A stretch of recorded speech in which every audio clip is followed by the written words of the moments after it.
Atëherë, zotit Cekja, faleminderit që pranuat ftesën. Cilat janë arsyet kryesore që fasonerit po largohen nga Shqipëria drejt vendeve si Afrika apo Azerbajxhani?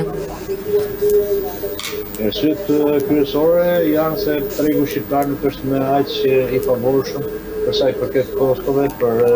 partnerët tanë. Dhe kjo është arsye kryesore, e cila po detyron një pjesë të kompanive të mëdha historike që kanë qenë në vendin tonë këtu 30 vite përpara, që të gjejnë tregje me kushte ekonomike më të favorshme. Këto janë, siç e thatë, Azerbajxhani, Uzbekistani, po ashtu dhe Afrika e Veriore, siç është Tunizia apo Maroku. Ku siç dihet në këto vende ka kushte ekonomike, po ashtu dhe për sa i përket lëndës së parë, cilat gjendet në këto vende, që detyron kompanitë që të shohin vendet me avantazhe më të mëdha ekonomike. Ashtu siç dikur para shumë 20-30 vite, e parë Shqipërinë si një vend shumë të favorshëm për sa i përket kostove të pranueshme apo fuqisë punëtore, cilësisë, afinitetit gjeografik. Po një të gjë po ndodh tash ku Shqipëria, siç e dimë, për efekt të rritjeve të kostove dhe për arsye të tjera nuk është më një vend i favorshëm ekonomik. Sa ka ndikuar rënja e euros tek fitimet apo tek humbjet e bizneseve fason? Rënja e euros është themi faktori kryesor i cili ka rritur kostot dhe ka detyruar biznesin e manufakturës që të gjendet një vështirësi të madhe, siç është fillimi i vitit 2026. Dhe normalisht ka qenë një rënje që po ta marrim me 2 vitet e fundit, është një rënje prej 25-30% të xhiros mujore. Kështu që duke qenë se është edhe një biznes i cili nuk ka normë të lartë fitimi, kjo shifër shumë e lartë ka dhënë vështirësi biznesin manufakturës si për vazhdimsinë e menaxhimit të biznesit, po ashtu në investime, në rritje pagash e tjerë, që janë ato zërat e cilët ndikojnë në sektorin tonë.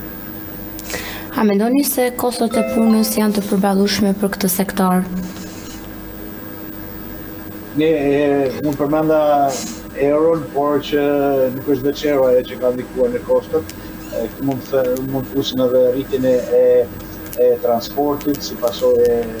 e rritjes së çmimit të naftës, mund të vendosë rritjen e pagës minimale, e cila në vetvete ka çuar në një rritje të kostove të menaxhimit të sistemit të pagave. Kështu që rritjet e kostove kanë bërë që biznes të jetë vërtetësi për të ardhmen dhe për të llogaritur kostot apo për të parë një të ardhme në pozitive. A ka pasur politika mbështetëse nga qeveria për fasonerit dhe është paga minimale përshtatshme për këtë sektor? Atë mund të them që në gjithë historikun e sektorit tonë post-komunizëm pas viteve 90, sektori i manufakturës, si veç edhe këtu të shpara asnjëherë si një sektor prodhues apo një sektor social. Ai është konsideruar gjithmonë si një amortizator i problemeve sociale, sepse ka punësuar rreth 70.000 veta, ku pjesa më e madhe e fuqisë punëtore vjen nga zonat më të thella apo përfshin në pjesën më vulnerabël të popullsisë. Kështu që asnjëherë nuk është konsideruar si një sektor i cili mund të mbyll ciklin apo të jap një vlerë të shtuar produktit të vet, gjë që do të çonte në një qenie më të mirë si për punëdhënësin, po ashtu dhe për punëmarrësin. Po ashtu në theksore të parë, rritja pagës minimale, mund të them që ka çuar në një efekt zinxhir, duke rritur komplet sistemin e menaxhimit pagave, e cila është një kosto e cila në fund të vitit mund të arrijë në 15 deri 20% të rritje artificiale e kostove të prodhimit. Kështu që këto janë problematika shumë të mëdha, të cilat çojnë atë që edhe në shifrat e kohëve të fundit, mund të thënë edhe viteve të fundit, sektori manufakturës gjendet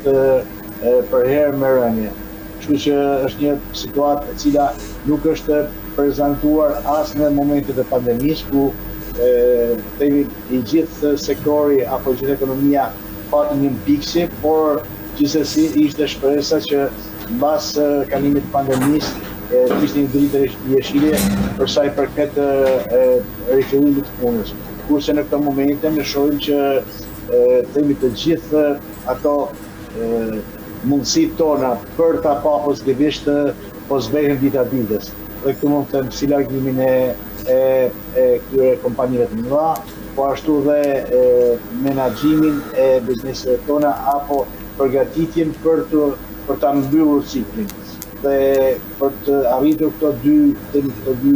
objektiva, si për të përfituar investimet e huaja, po ashtu dhe për të bërë shënërimin nga material porositës në cikël të plot, lipsen politika të mirë menduara dhe në bashkëpunim me biznesin, që normalisht do të çonin atë që një pjesë, jo gjithë sektori, por një pjesë e sektorit të arritë të jepë vlerë të shtuar atij produkti dhe të jetë një vazhdimsi të kësaj eksperiencë tashmë 35 vjeçare, ku biznesi manufakturës ka qenë lider për sa i përket eksporteve, ku ka arritur shifra deri në 40% në vitet e caktuara, kështu që është një dhe shohim shumë të zbet dhe atë iniciativën apo themi vëmendjen nga qeveria për të ardhur ndihmë këtij sektori, ne e shohim shumë të vërtetë. Ju e përmendët pak që ky sektor po largohet drejt vendeve të tjera për shkak të kostove të tjera, po çfarë po bëjnë ata ndryshe që kemi një tkurje kaq të madhe të këtij sektori? Këto vende ndryshe po bëjnë atë që po i japin shumë rëndësi si prodhimit të lëndëve të para, po ashtu dhe përthithjes të kompanive të mëdha. Normalisht në këto vende dhe paga e punëtorëve, i cili është zëri kryesor në menaxhimin e biznesit tona, është relativisht e ulur dhe mund të përmend ku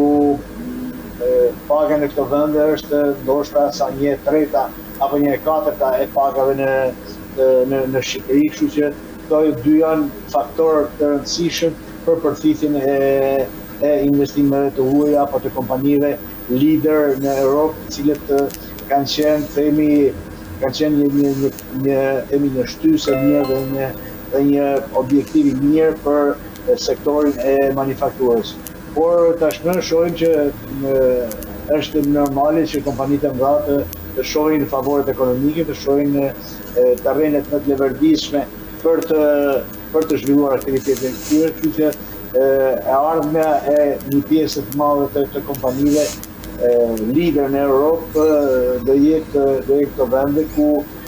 nuk janë edhe shumë larg themi Europës, këtu mund përmend Tunizia apo Maroku, duhet e njëjta kohë për të udhëtuar produkti saqë duhet edhe në Shqipëri. Mos përmend pastaj vende si Uzbekistani, ku atje gjendet lënda e parë për prodhimin e veshjeve, po ashtu dhe paga mesatare e punëtorëve është diku te $70 që janë avantazhe shumë të mëdha për të bërë një spostim kaq të rëndësishëm, i cili ka filluar në vendin tonë dhe do të vazhdojë edhe në muajt e ardhshëm. Çfarë masash konkrete duhen marrë për të ndaluar mbylljen e fabrikave? Te masat që duhen marrë ne ja kemi propozuar qeverisë jo sot, po ka mbi 40 të cilët është një paketë për shpëtimin e sektorit të manufakturës, ku ka të bëjë me mbylljen e ciklit, me mbylljen e ciklit apo me produktin Made in Albania, ku siç e dim për të bërë një prodhim duhet të dhënë një silandës parë, duhet të rishikohen taksat për lëndë të para, duhet të jetë me aksesueshëm biznesi i sektorit, biznesi manufakturës në sektorin bankar, dhe këtu mund të përmend themi garanci shtetërore permanente si po përdoret dhe për sektorin e bujqësisë, ku qeveria merr përshtypër një pjesë të madhe të interesave për këto kredi, po ashtu dhe mbulon me 70% dhe kolateralin. Po ashtu janë edhe masat e tjera të cilat kanë të bëjnë me rritjen e masës së amortizimit për investimet, ku ne kemi bërë kërkesën dhe themi në teori është pranuar nga qeveria, ku ajo amortizimi nga 20% të kalojë në 40%, gjithë do të çohet në një likuiditet më të madh në duart e prodhuesve për investim, po ashtu duhet të ketë politika për sa i përket granteve për automatizimin, për certifikimin, për digitalizimin dhe po ashtu dhe për rritjen profesionale të stafeve tona. Po ashtu duhet edhe një lidhje më e madhe dhe më konkrete mes biznes manufakturës dhe shkollave profesionale apo dhe universiteteve për të përfituar kuadre të cilët na shërbejnë për të arritur nivelin profesional të ndërmarrjeve tona dhe për të arritur aty ku është qëllimi ynë kryesor të japim vlerë të shtuar produktit ton apo të dalim me Made in Albania në treg. Ky ligj i Made in Albania që sapo folët, që pritet së shpejti, është i realizueshëm me kushtet që kemi ne dhe a mund ta ndihmojë realisht sektorin? Atëherë Made in Albania nuk është një cikël i cili mund ta ketë fillimin tani, por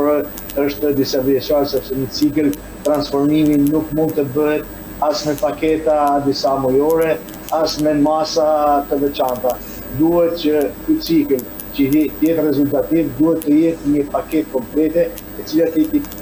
përmbledhin gjithë këto masat të cilat fola unë më sipër. Ne themi drejtën, akoma nuk kemi një informacion të saktë se si do jetë e detajuar kjo paketa për Made in Albania, por e rëndësishme është që sa më shumë vënohet kjo paketë dhe këto masa, normalisht aq më larg do jetë edhe ajo jetëgjatësia e bizneseve apo transformimi nga material porozitës në cikël të plotë.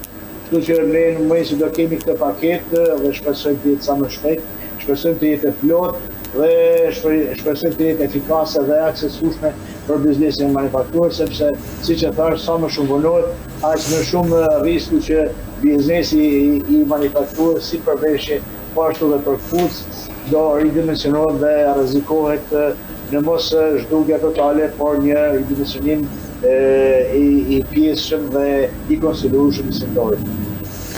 Faleminderit Zotëzekja për intervistën. Faleminderit juve.